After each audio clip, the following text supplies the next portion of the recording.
रात की स्याही में बाबल की फजा गैर मामूली तौर पर बोझल है। सितारे जैसे सहम गए हों। महल नमरूद की बुलंद फसीलों पर मुशालें जल रही हैं, मगर रोशनी के बावजूद एक अनजानी तारीकी छाई हुई है। कूचा व बाजार में सरगोशियां हैं कि आज कोई बड़ा फैसला होने वाला है। हवा में खौफ है और तकदीर सांस रोक कर इंतजार कर रही है। सनहरी सितूनों से सजा एक अजीम तख्त है जिस पर बैठा नमरूद खुद को रब कहलाता है। इसकी आंखों में गुरूर की चमक है और होंठों पर तहकीर भरी मुस्कुराहट। दरबार कितार दर कितार खामोश खड़ा। नमरूद की आवाज गूंजती है कि मैं जिंदगी देता, मैं मौत देता। दरबार में सन्नाटा छा जाता है। कोई सवाल करने की जुर्रत नहीं करता, मगर तकदीर अपना सवाल भेज चुकी। इचांक दरबार के दरवाजे खुलते। एक नौजवान अंदर दाखिल होता है। चेहरे पर सुकून है, आंखों में यकीन है। ये इब्राहिम है, ना खौफ ना तरद। दरबार की चमक दमक इसके सामने बेमानी महसूस होती। नमरूद इसकी तरफ देखकर पूछता है कि तुम कौन हो? जवाब आता है सादा मगर वजनी, मैं उस रब को मानता हूँ जो सबका रब। नमरूद हंसता है, मगर इस हंसी में जहर होता है। वो कहता है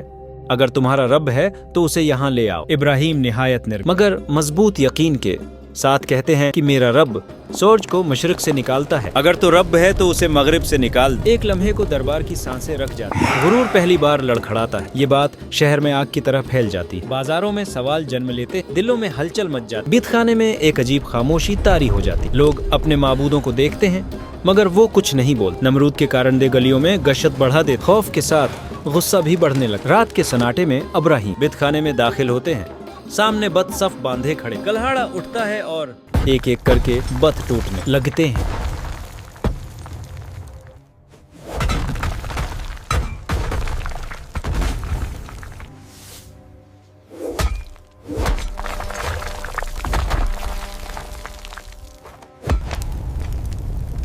आखिर में सबसे बड़े बत के गले में कल्हाड़ा टंग दिया जाता है। सुबह होते ही शहर में कहराम मच जाता। टूटे हुए बत, बिखरी हुई इबादतगाह, हुजूम उठा हो जाता है और अल्जाम इब्राहिम पर आता है कि यही वो नौजवान है जिसने ये सब किया है। इब्राहिम निहायत सुकून से कहते हैं कि अगर ये बोल सकते हैं तो उनसे पूछ। खामोश बितों के साथ हुजूम भी खामोश हो जाता है। नमरूद का गुरूर जख्मी हो चुका है। इसका इक्तदार लरुजने लगता। गुस्से में वो चीख कर हुक्म देता है कि उसे आग में डाल दो। फरमान जारी होता है। लकड़ियां जमा की जाती हैं।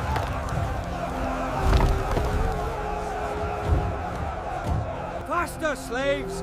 Pile it higher! We are working as fast as we can, Commander. The logs are heavy. एक अजीम गड्ढा खोदा जाता है।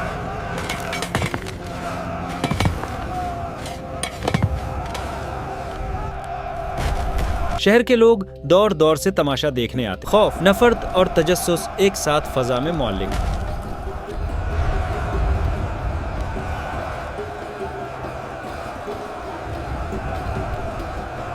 दिनों तक आग के लिए लकड़ियां डाली जाती हैं। शोले भड़कते हैं और आसमान को छूने लगते हैं। गर्मी इस कदर शदीद होती है कि परिंदे भी करीब नहीं आते। नमरूद ये सब देखकर मुस्कुराता है, मगर उसे खबर नहीं कि जमीन के नीचे तकदीर कुछ और लिख चुकी है। इब्राहिम को मंजनीक पर बांधा जाता है। चेहरे पर खौफ का नाम और निशान नहीं, बस मुकम्मल तवक्कुल है। जबान पर दुआ है। हुजूम में सुनाटा छा जाता है। मंजनीक हरकत करती है और एक लम्हे के लिए वक्त थम सा जाता है। इब्राहिम फजा में होते हैं और नीचे आग दहक रही होती है। इसी लम्हे एक हुक्म गूंजता है, ऐसा हुक्म जिसे न कान सुनते हैं न आंखें देखती हैं, मगर कायनात मान लेती है। ऐ आग, ठंडी और सलामती वाली हो जा। शाले सकड़ जाते हैं, दहकना थम जाता है और आग बाग बन जाती है। हुजूम की चीखें दम तोड़ देती हैं। आग के बीच इब्राहिम सलामत खड़े होते हैं। चेहरे पर सुकून है और दिल शुक्र से भरा हुआ है। नमरूद की आंखें फैल जाती हैं। इसका तख्त कांपने लगता है और गुरूर राख होने लगता है। नमरूद कुछ कहना चाहता है, मगर अल्फाज उसका साथ नहीं देते।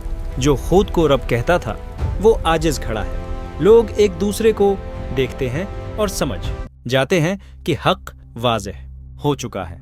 वक्त के साथ शहर बदलने लगता है। दिलों में सवाल जिंदा हो जाते हैं। कुछ लोग ईमान की रोशनी की तरफ बढ़ते हैं और कुछ पीछे हट जाते हैं, मगर तारीख अपना रख मोड़ चुकी होती है। साल गुजरते हैं। वक्त के गुजरने का अलामती मंजर कदीम बाबल के खंडर टूटे हुए तख्त और गिरे हुए सतौन रेत में दफन होते जा रहे हैं। नमरूद का नाम गुरूर की मिसाल बन जाता है और इब्राहिम तौहीद की अलामत। तख्त मिट जाते हैं, आग राख हो जाती है, मगर हक बाकी रहता है और ईमान कभी नहीं जलता। ये कहानी खत्म नहीं होती, ये हर दौर में दोहराई जाती है। जहां गुरूर तख्त बनाता है वहां तौहीद सवाल उठाती है, जहां आग भड़कती है वहां यकीन रास्ता बनाता है।